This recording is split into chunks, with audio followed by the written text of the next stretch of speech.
hard to see from the moment we arrive. Cornelia, you are one who will survive.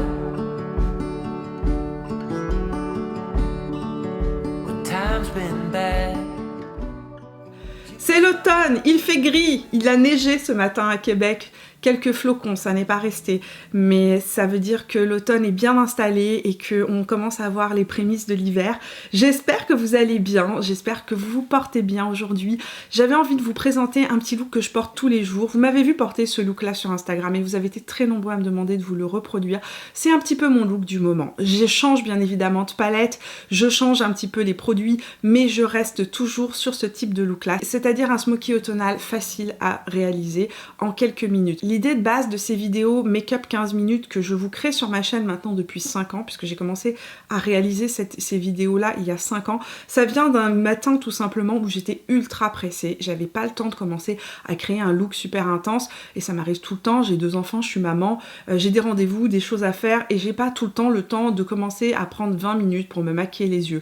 J'avais donc envie de vous proposer dans ces types de vidéos-là les maquillages que j'aime porter au quotidien, et ce make-up que je porte là, c'est un des make-up que je porte énormément au quotidien en ce moment. Alors évidemment, comme je vous l'ai dit, je change parfois les couleurs, je change bien évidemment de palette, donc ne vous attardez pas trop aux produits que j'utilise, regardez dans vos tiroirs si vous trouvez l'équivalent d'ailleurs de ces produits là, vous risquez de retrouver les mêmes tons dans d'autres palettes. À la fin de la vidéo, je vous proposerai quelques alternatives de palettes dans lesquelles vous pourriez retrouver des tons similaires pour réaliser ce maquillage avec ce que vous avez dans vos tiroirs. Voilà, j'espère que cette vidéo va vous inspirer des idées de look pour votre quotidien. J'espère en tout cas que la vidéo vous plaira, je vous laisse aller voir ça immédiatement. Première étape de tous mes maquillages, même les jours où je ne me maquille pas, je viens fixer mes sourcils avec un gel à sourcils et principalement toujours le même, celui de Benefit. J'ai les sourcils qui sont relativement assez denses, donc quand j'ai pas le temps, je viens pas les redessiner. C'est quelque chose que je fais plus quand je veux faire des maquillages un petit peu plus intenses, quand j'ai un peu plus de temps. Généralement, ça me suffit. Mais si vous avez besoin de venir redessiner vos sourcils, commencez par ça et ensuite passez au teint.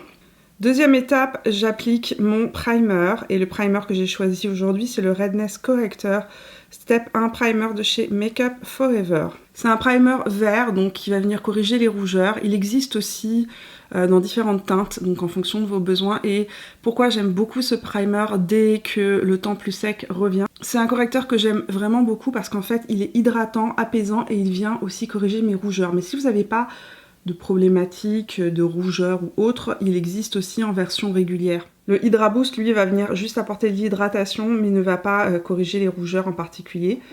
Pour le teint, maintenant, le fond de teint que j'utilise presque tous les jours actuellement, c'est le True Match Nude de chez L'Oréal, donc ce fameux fond de teint sérum avec 1% d'acide hyaluronique. Et pour information, il a un autre nom en France. Ça, c'est le nom qu'ils lui ont donné en Amérique du Nord. Je ne sais pas pourquoi, mais ils lui ont donné un autre nom. Je pense que c'est Accord Parfait en France. Et j'utilise en fait les 2 couleurs que j'avais achetées. Je ne sais pas si vous vous souvenez de ma revue.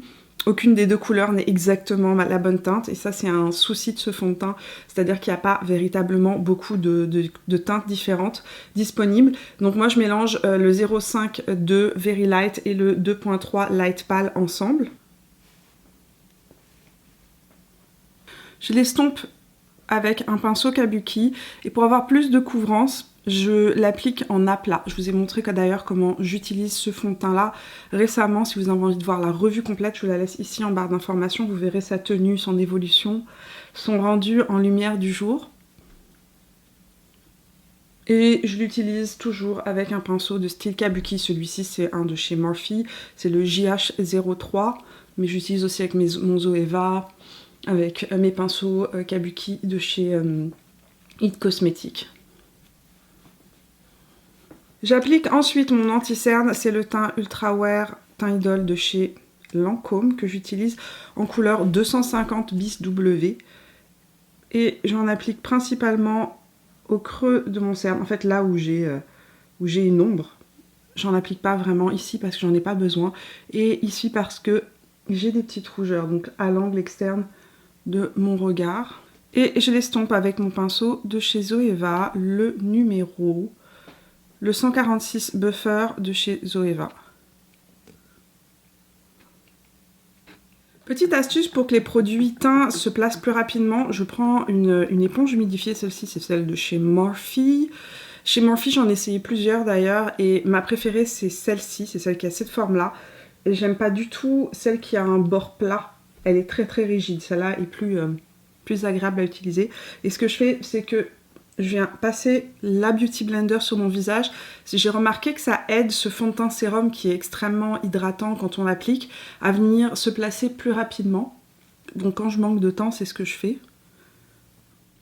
En ce moment, quand j'ai pas beaucoup de temps, j'utilise uniquement la Hollywood Contour Wand de Charlotte Tilbury, à la fois comme bronzer et à la fois comme contouring. C'est un produit qui est fait pour le contour, mais il a une couleur assez neutre qui permet en fait en hiver, pour moi par rapport à ma carnation, de l'utiliser aussi bien en contour qu'en bronzer liquide. En plus, ce que j'adore, c'est qu'il a une excellente tenue. Donc je vais l'appliquer d'abord en contouring et ensuite je vais venir en rajouter sur le haut de la pommette. Je l'estompe avec le pinceau Evenly Luxe numéro 7 de chez It Cosmetics. Ça sèche assez rapidement, donc il faut vraiment l'estomper très très très rapidement. Sinon, vous pouvez avoir des petites taches.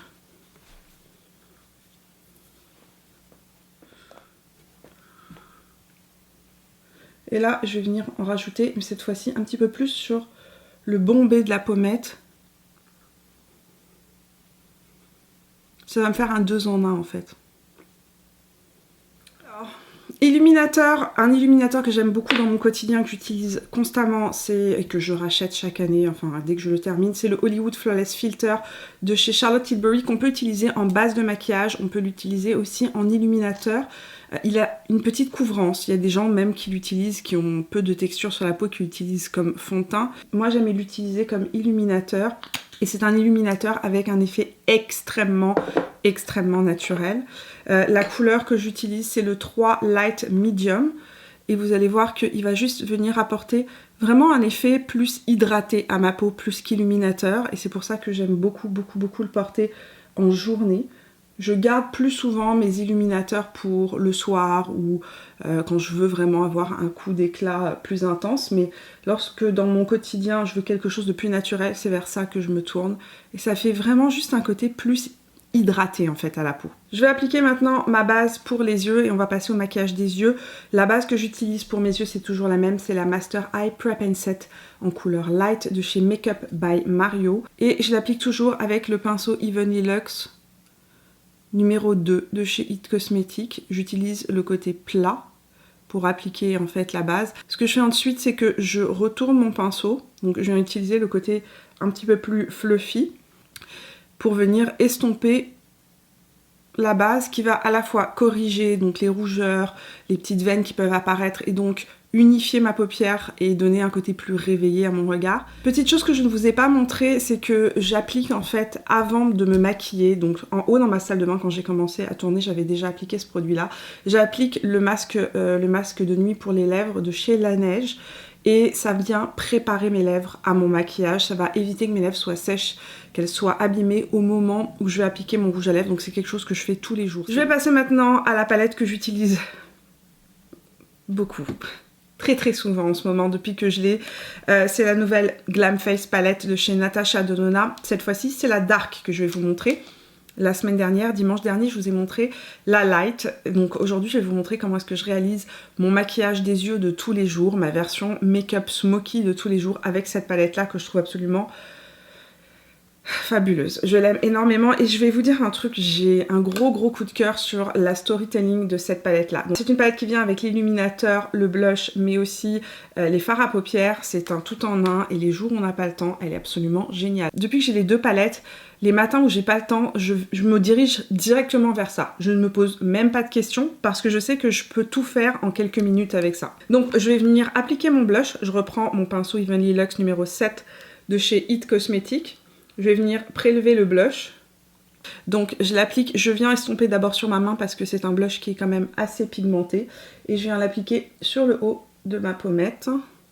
Je remonte un peu sur les tempes. J'aime bien que mon blush soit fondu en fait. Et ensuite ce que je vais faire, je vais vous montrer la petite astuce pour que tout soit parfaitement fondu. Je reprends mon éponge qui n'a pas de produit dessus Ce que j'aime beaucoup dans cette éponge, c'est que, je sais pas si vous voyez, il y a déjà un petit trou pour la pommette. Et je la passe par-dessus mes bronzers, mes blushs, que ce soit des poudres ou des crèmes. Ça vient complètement fondre le produit dans la peau et vous aurez zéro démarcation. Le maquillage que je vais vous proposer pour les yeux est un maquillage que vous pouvez reproduire à la maison avec d'autres couleurs, d'autres tonalités, et je vais vous proposer à la fin de la vidéo d'autres palettes qui vous permettront de réaliser ce maquillage des yeux même si vous n'avez pas cette palette-ci. Pinceau Reifer numéro 01 avec la couleur Transition que je vais appliquer en angle externe de mon regard et remonter ensuite vers le creux. Mais j'applique le maximum de couleur en angle externe et je viens ramener ça vers le creux interne. Puis j'applique l'ensemble du pigment qui reste sur mon pinceau en aplat d'abord et ensuite en venant estomper. C'est un pinceau dont le bout en fait est un peu fluffy. Donc c'est un pinceau qui permet de faire de l'aplat et en même temps de travailler ces transitions en les estompant.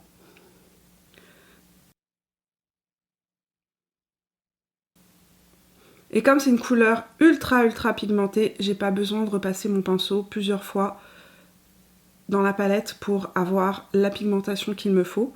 Je vais descendre cette couleur ensuite en ras de cils inférieur en utilisant uniquement la pointe du pinceau.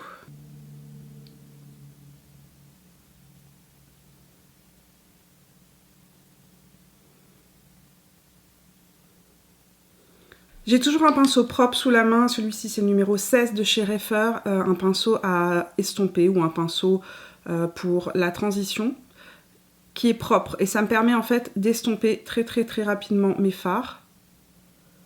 Donc je commence par le creux et je remonte vers le sourcil. Maintenant que j'ai appliqué une base mate sur toute ma paupière mobile, je vais venir prendre un lumineux.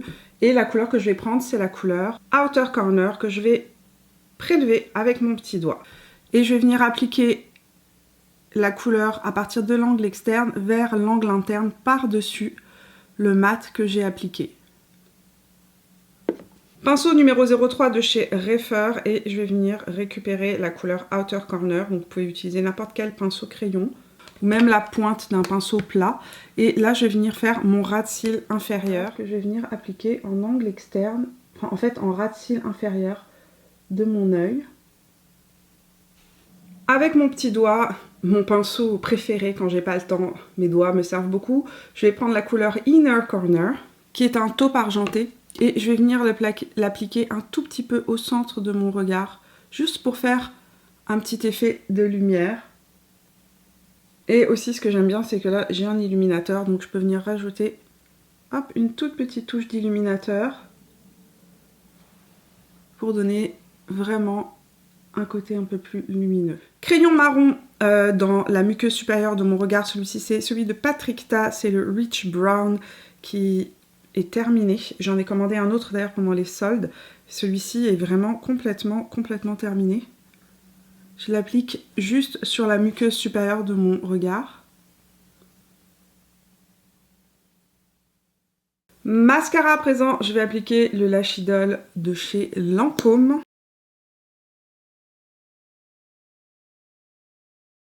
Rouge à lèvres de chez Make Up Forever, les petits derniers qui viennent de sortir, que j'ai reçus il n'y a pas très longtemps et dont je suis ultra fan, en particulier de cette couleur que je mets presque tous les jours actuellement avec mon Babyface de chez Huda Beauty. Celui-ci c'est le Rouge Artiste Shine On numéro 134 en couleur idéale Chai.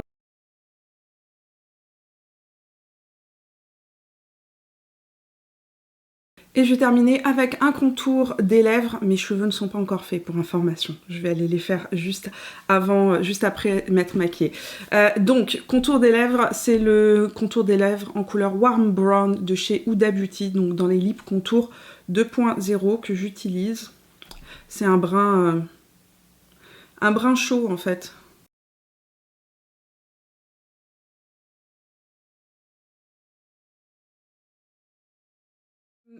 Le fond de teint de chez L'Oréal est un fond de teint que je n'ai pas besoin en fait de poudrer, Quand je sais que je vais porter le masque comme là je vais sortir et je vais devoir porter le masque une bonne partie de la journée, je le poudre très légèrement, mais il est infini mat et il tient très bien sur ma zone T. Donc ce que je fais, c'est que j'utilise ma Hyaluronic Hydra Powder de chez By Terry pour venir le fixer. Mais si vous avez la peau plus huileuse, si vous avez tendance à faire plus de sébum, la Can't Stop Won't Stop de chez NYX est beaucoup plus matifiante et aura un effet certainement plus joli sur les personnes qui ont une zone T ou une peau qui a tendance à faire plus de sébum. Moi, je préfère celle-ci parce que justement, elle est hydratante. Elle évite à ma peau le côté desséché, vous savez, marquant que peuvent avoir certaines poudres. Je garde mes poudres libres pour les jours où j'ai besoin, où j'ai des fonds de teint qui tiennent pas très bien par exemple. Les poudres libres ont un effet, vont venir en fait mieux fixer les fonds de teint sur le long terme que les poudres pressées. Mais les poudres pressées ont l'avantage qu'on peut les avoir dans le sac et venir faire des retouches en journée. Donc, j'applique ça uniquement sur ma zone T. Et nous allons terminer avec un petit coup de spray de chez Charlotte Tilbury. C'est le Airbrush Flawless Setting Spray. Voilà, maquillage terminé, je vais défaire ma queue de cheval et me coiffer et je reviens pour vous montrer le résultat de tout ça.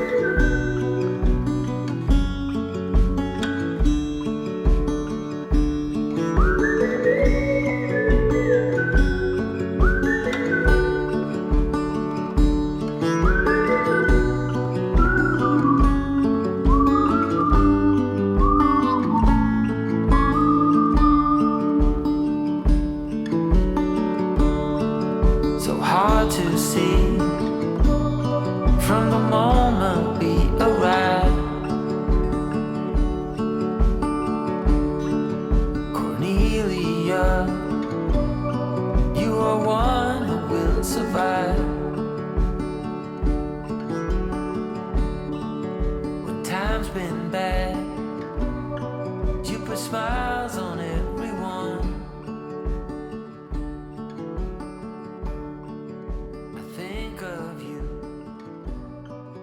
Voilà, make-up terminé, c'était vraiment pas sorcier. L'idée ici, c'est de faire un smoky automnal très rapide et très facile. Pour ça, il vous suffit juste d'appliquer une couleur qui soit une couleur mate sur toute la paupière mobile et en ras de cils. Rajouter le même type de couleur, mais cette fois-ci en fini métallisé, scintillant ou pailleté, en fonction de vos envies, sur toute la paupière mobile, du mascara, un rouge à lèvres un petit peu soutenu, un petit peu automnal, et vous avez un smoky automnal fait en 2 temps 3 mouvements. Après, vous pouvez aussi jouer avec les couleurs. Aujourd'hui, je vous ai proposé ça dans des tons un peu chauds, un petit peu marron, parce que moi, c'est des couleurs que j'adore. Mais vous pouvez faire exactement la même chose avec du vert kaki, vous pouvez le faire avec du bordeaux, du prune, avec du rose. Donc, permettez-vous de vous amuser avec les couleurs. Ce que je voulais vous dire, si vous n'avez pas la palette de Natasha Denona, ne paniquez pas. Il est très fortement possible que vous ayez ce type de couleur, ce ne sont peut-être pas exactement la même couleur, mais le même type de couleur dans vos tiroirs, et je vais vous montrer maintenant des palettes qui pourraient reproduire ce look-là avec des couleurs plus ou moins similaires. Une palette que j'adore pour créer ce look-là, c'est la palette de chez Colourpop, donc palette petit prix, la Gather Around Sisters, qui est encore disponible au moment où je tourne cette vidéo sur le site de Colourpop, c'est celle d'Halloween. Vous pouvez utiliser la couleur On Toast et revenir rajouter la couleur Covent par-dessus. Vous pouvez aussi faire la même chose mais en beaucoup plus froid avec la couleur qui est juste ici, qui s'appelle Come Little Children. Je l'ai utilisé plusieurs fois cette couleur-ci pour me faire ce type de smoky automnaux avec légèrement un côté pailleté, parce que là en plus de ça on est dans un 2 en 1. On est sur un matte taupe avec des micro paillettes argentées, c'est très très joli pour faire ce maquillage là. Donc ça c'est une palette parfaite. Vous pouvez aussi utiliser les kakis ou les bordeaux de cette palette pour jouer avec les couleurs et vous créer un smoky dans d'autres tons, dans d'autres tonalités. Si vous avez la Born to Run dans vos tiroirs, sortez-la. Elle est idéale pour ce type de couleur là. Vous pouvez utiliser le mat qui est juste ici, la couleur Reef, et venir rajouter par-dessus la couleur Accelerate. Ici on est sur des métallisés moins scintillants que sur la palette Glam de chez Natasha Denona, mais ça fera aussi un très bel effet. Vous pouvez utiliser un ton un petit peu plus froid avec le Double Life qui est juste ici, qui va se rapprocher beaucoup de ce que j'ai sur les yeux. Autre palette que vous pouvez avoir dans vos tiroirs, la Soft Glam d'Anastasia Beverly Hills, qui va reprendre ce type de couleur chaude très nude. Juste pour vous montrer, ici on est sur le fard de Natasha Denona. Ici vous avez la couleur de chez Urban Decay, ici vous avez le fard de Natasha Denona qui est un petit peu plus froid, mais vous voyez au niveau des couleurs quand même on se rapproche, même si on n'est pas sur le même type de tonalité. Si vous avez la Biba palette, alors on n'est pas sur les mêmes tons. Natasha Denona n'est pas folle, elle ne ressort pas 2 fois les mêmes couleurs, mais par contre on peut reproduire ce type de maquillage là avec la Biba. Et si vous avez la Biba, vous pouvez reproduire aussi ce type de maquillage là, tout simplement en venant utiliser le fard qui est juste ici et en venant utiliser le fard qui est juste là. Donc ça va vous donner ce même type de maquillage, peut-être pas exactement la même couleur, mais le même type de maquillage. Donc voilà quelques propositions de palettes pour reproduire ce maquillage si vous en avez le goût. Et puis si vous avez envie de mettre la main sur la palette de chez Natasha Denona, la Soft Glam palette en couleur dark, je vous avais dit que je vous ferai un retour dessus, franchement elle est d'excellente qualité. Et j'ai un beaucoup plus gros coup de cœur en fait sur celle-ci que sur la claire. Tout simplement par goût personnel, parce que j'aime énormément ce type de couleur là actuellement en automne et en hiver. J'aime les choses un petit peu plus intenses, un peu plus smokées, et cette palette là me permet de faire des choses plus intenses, plus smokées, alors que la version light, elle me permet de faire des maquillages plus doux, plus romantiques, plus froids aussi. Je trouve que la palette light tire plus vers des sous-tons un petit peu plus froids, de brun un peu plus froid, alors qu'ici on est vraiment sur des sous-tons de brun beaucoup plus chauds, et je trouve ça tellement beau à l'automne. Enfin, merci d'être resté avec moi jusqu'au bout de cette vidéo, j'espère qu'elle vous a plu. Si c'est le cas, n'oubliez pas de me laisser un petit pouce, de venir me rejoindre sur Instagram et sur Facebook pour papoter beauté. Et puis si vous n'êtes pas abonné à la chaîne, eh bien vous pouvez le faire en cliquant sur mon visage, là où il apparaîtra à la fin de la vidéo. Je vous fais plein de bisous, je vous retrouve dimanche matin pour de nouvelles aventures. Jusque là, portez-vous bien. Ciao!